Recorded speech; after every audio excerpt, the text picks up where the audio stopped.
İnsan hüceyrəsinin bir nüvəsində müşahidə olunan fazada neçə autosom xromosom saymaq olar? Cavabınızı əsaslandırın deyir burada.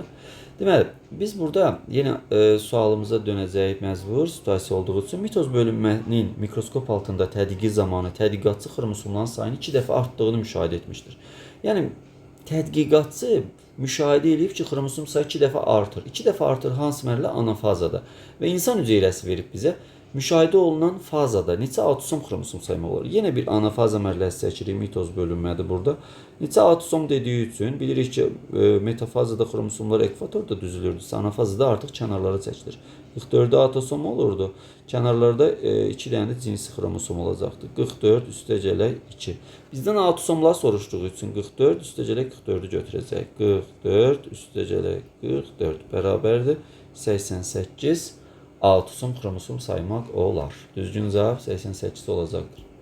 Çünki xromosomlar ayrılıbdır, qütblərdədir və burada kənarda bu qaydada yerləşirlər.